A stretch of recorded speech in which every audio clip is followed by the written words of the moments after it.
Okay, this is the point at which I finished discussing in the last video, reaching the desired driving injection quantity, or IQ.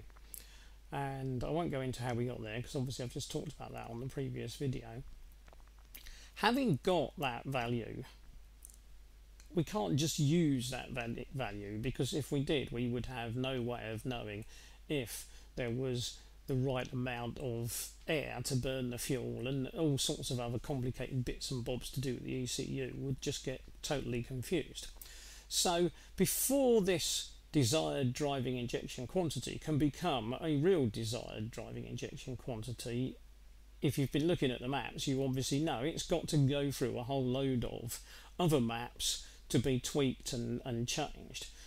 There will be a MAF or a map or a lambda-based smoke limitation of some description which will knock this driving desired IQ down to a smoke limited IQ. So in other words, limited by the amount of available air.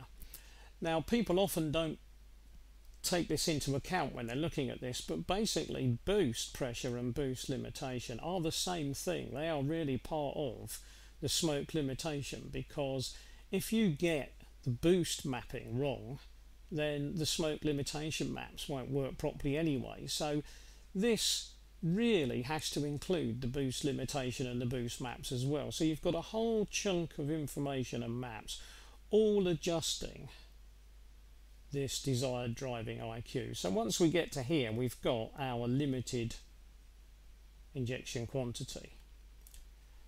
Before we can get to our desired driving injection quantity, we've got to go through another limitation. The torque limiter will once again adjust whatever figure that this one is allowed to pass and adjust it down again. So we might have asked for 80 milligrams, let's say, of fuel here. This might well have knocked it down to 70 milligrams of fuel by making the decision that there's not enough air for 80. And when we get to here, the torque limiter might have knocked it down to 60 milligrams of fuel, working on the assumption that we were asking too much from the torque. In other words, what we were likely to get as a result of that was a less pleasant drive and possibly a damaged gearbox or a clutch. Now, that doesn't mean that that's what would happen, but it means that's what the designers of these files were thinking about. And obviously they want the car to last long enough for the customers to be happy. So now we've got our value after the torque limitation. So we've arrived at a final desired driving injection quantity. So we've got a figure that we can use. And you'd think that that would be it, but it isn't it, because Bosch and VW look at this and they say to themselves, let's make this as nice an experience as possible, because while all these numbers are churning around inside the ECU, there is always the likelihood that, because we're dealing with a mechanical object, that this driving IQ will not be reflected as a beautifully smooth, perfect series of numbers, but it will vary slightly. And in which case you might feel that when you're driving. You might feel a tendency for the engine to want to surge ahead or hold back, even though you've got the pedal held at one particular point. And so what they do is they build in maps which are for surge damping. In other words, that smooths out any peaks or troughs in the injection quantity. So the injection quantity might be wiggling up and down like this as you were driving along, but you won't notice, because the value that's actually getting past this point will either be perfectly smooth, or it will just have some nice smooth little wiggles in it that you're not going to notice. So it improves the quality of the driving experience. You don't feel any sort of jerking or surging of the engine. Now, they could stop there, but the designers have gone one step further, especially with the PD injectors, because with PD injectors, they can measure when each injector fires, and so they can then measure how long the injector fires for, and as a result of that, they can get a pretty good idea of how much fuel went in exactly and how much force was put onto the piston to spin the engine round, because they can measure what the revs per minute are doing.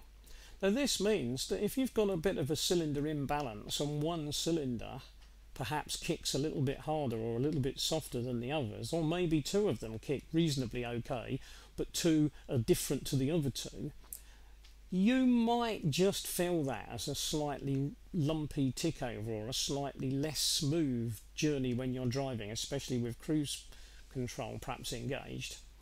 And so what would happen at this point is these injection values for each individual cylinder, they are being balanced as close as possible so that each cylinder is producing the same engine revs per minute as if it was on its own. And if that is as close as possible to a match for all four cylinders, then the engine will run very, very smoothly.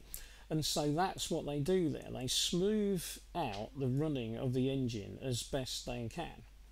Now, I just mentioned cruise control, and that is something that's not represented on here. But of course, cruise control is another factor that can interfere with all of this. So in other words, there could be another box over here saying cruise control, because cruise control can obviously take over the desired driving injection quantity, in the sense that once you've reached a point that you are perfectly comfortable with, you can toggle a little switch and then the ECU decides that those values are accepted, and it will stick with those until some other circumstance changes. You dip the clutch, touch the brake, touch the accelerator or whatever.